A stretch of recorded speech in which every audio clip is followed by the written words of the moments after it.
저는 기본적으로 장기 투자자가 아닌 트레이더고 비트코인의 본질적인 가치에 대해서는 꽤나 회의론적인 입장입니다. 하지만 오늘 마이클세일러가 인터뷰 영상에서 이야기하는 주장에 대해서는 100% 인정하는 바입니다. 비트코인의 쓰임새가 무엇인지, 왜 가치가 있다고 생각하는지, 그렇기에 기존에 비트코인의 부정적인 분들도 이 영상을 보면서 오늘 그가 하는 주장에 대해 반박할 수 있는지 한 번쯤 생각해 보시면 좋을 것 같습니다.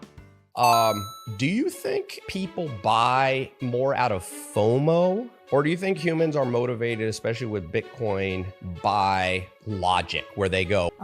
We say that Bitcoin is on a need-to-know basis. I think that people that discover Bitcoin, they discover it because they need to know about it. If you're living in hyperinflation in Argentina, then you have a need to know. So the Argentinians were some of the early Bitcoin adopters and big Bitcoin advocates.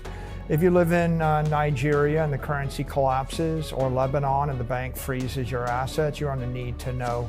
So normally it's people in struggling economies, they get it. And then a company that's well run, that's very successful, doesn't have a need to know. They come a bit later. When was the first light in the brain where you go, is there a moment the light bulb just went, this is where I'm going to take my financial life? I think in March of 2020, during the COVID panic and the lockdowns, the economy came to a grinding halt. Everybody went home.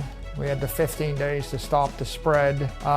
There was a lot of anxiety in the economy. And then we saw interest rates get taken to zero. And it's almost like the economy just stopped. And I was sitting in front of my pool in Miami Beach, and it was just dead calm. But I was watching CNBC. At some point, it became clear that if you actually were in Wall Street or you owned a bunch of financial assets, you're probably going to be okay. But if you're on Main Street and you're trying to actually do things like run a restaurant or a yoga salon, you were going to have a bad year. And so at that point I said, well, I have all this cash and it's worthless, like zero interest rates. And the central banker said, we're not even thinking about raising interest rates for 4 years.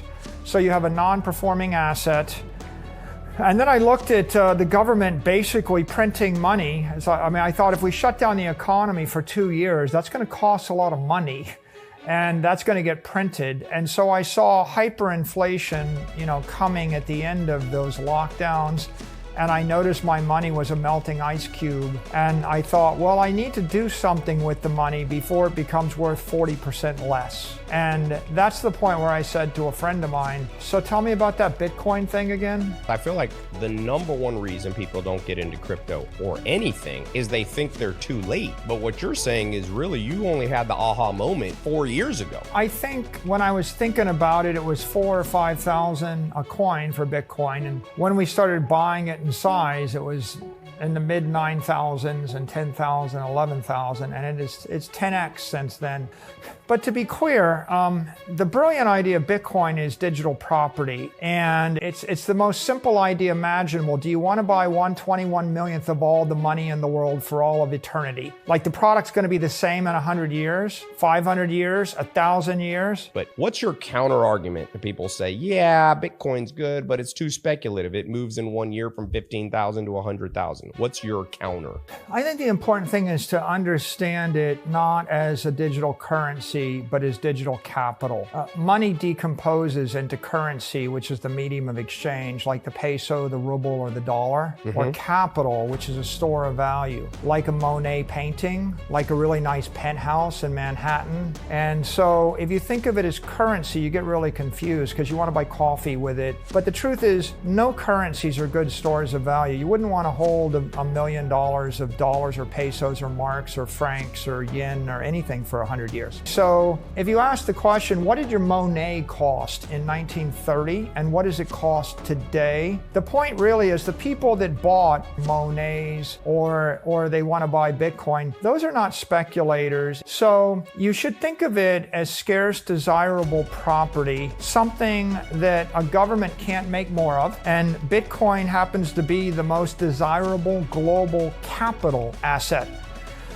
People are buying it because the alternative is to buy a building in Africa. or to haul a bunch of gold bars, or to worry about someone spilling coffee on their Van Gogh. Okay, I kind of like the idea that I can hold $1 million worth of value on my phone and I don't have to worry about someone spilling coffee on it. And if I needed to send it from here to Tokyo on Saturday afternoon in half an hour, I could do it. That's the way to think of Bitcoin. 저는 마이클세일러가 말하는 비트코인의 본질적인 가치에 대해서 전적으로 동의합니다. 비트코인은 기본적으로 결제 수단으로서 존재하지 않는다고 생각합니다.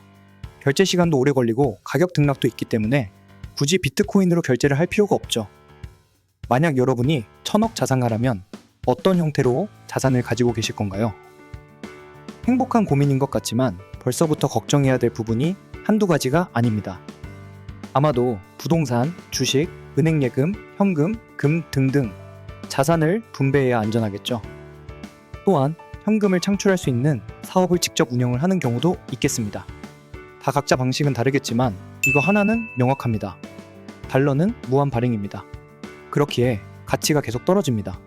즉, 들고 있으면 손해라는 거죠. 부동산은 말 그대로 움직일 수 없는 자산입니다. 나라에 따라서 지정학적 리스크도 있고 분할 매도하지도 못하고 매도할 때 굉장히 복잡하며 세금도 세죠. 주식은 부동산에 비해 비교적 현금화하기는 쉽지만 결국 주식을 사는 돈은 각국의 화폐입니다. 즉, 전쟁이 나서 나라가 망한다면 주식 또한 안전한 자산이 될 수는 없습니다. 그래서 국방과 경제력이 강한 나라 미국 주식이 계속 우상향하는 것이죠. 하지만 주식은 국가 간의 이동이 어렵습니다. 주식을 팔아서 결국 현금을 옮겨야 하는 것이죠. 마지막으로 금은 어떨까요? 지금 영상을 찍는 3월 14일 기준으로 금 선물의 가격은 신고가입니다.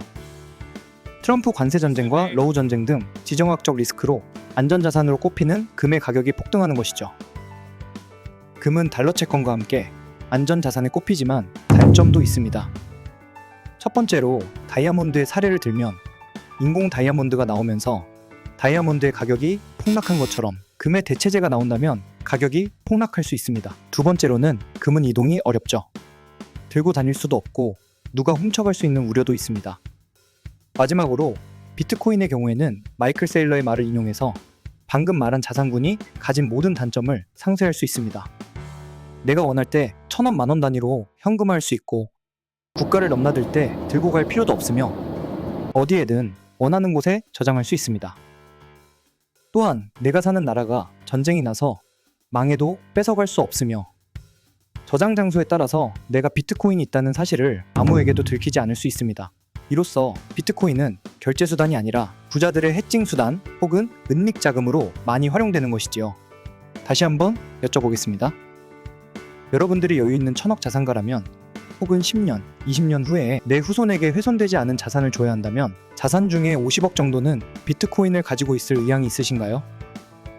10년 뒤, 20년 뒤 비트코인의 가격이 어떻게 될지는 모르겠지만 저라면 50억 정도는 비트코인을 가지고 있는 것도 나쁘지 않을 것 같습니다. 오늘 영상 시청 감사합니다. At some point in your life, you have a successful business, you're wealthy, you have succeeded in life, you've had a family, you've got respect, and it's inevitable in human condition that as you progress through your life cycle, you become more conservative, more comfortable in your ways, and more comfortable in your assumptions.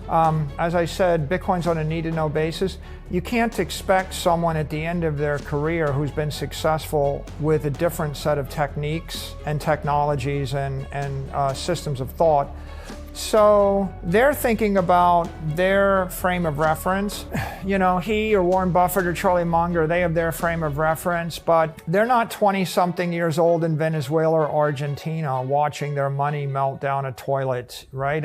So I think that the people that embrace crypto and embrace Bitcoin, they're the new generation. 20-something wants a house, wants a family, wants a life, wants respect, wants to make their way in the world, wants to make a successful career, and wants money. They don't have it. They have to come up with new ideas. A 70-year-old doesn't need those things. If you're sitting around wondering why, waiting for an 85-year-old at the end of their life to tell you why it's a good idea for you at age 18 to program your computer, then you're probably the wrong idea, because it's not their job to innovate and create the future.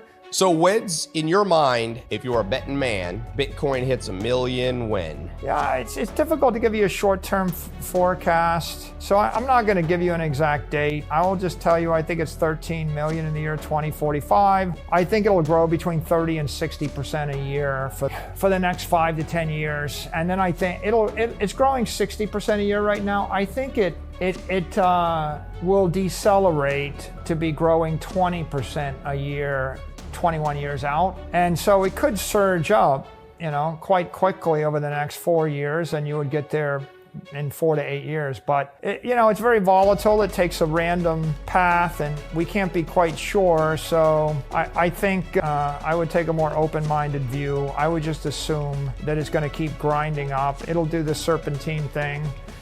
And the volatility is good, because if it was straight line growing and everybody saw that it was very predictable, then a bunch of people richer than you that you don't like would just buy it all, and you wouldn't be able to get any. The volatility is a gift to the faithful. It's a simple formula if you want to make 10x your money, or even 100x your money. And this is the formula. Find something in the world everybody needs, nobody can stop. And if you find that, but you go and you talk to a bunch of people with more money than you, and they're older than you, and they're more successful than you, and they all say, I don't get it. Okay, at that point, the cowardly response, the loser response is, well, a lot of people told me to give up on it because they don't get it, so I won't get it. And the right response is, I'm going to study it and decide if they're wrong, and I'm going to make a decision for myself. If I bought Bitcoin when Wall Street hated it, then I'm getting rich.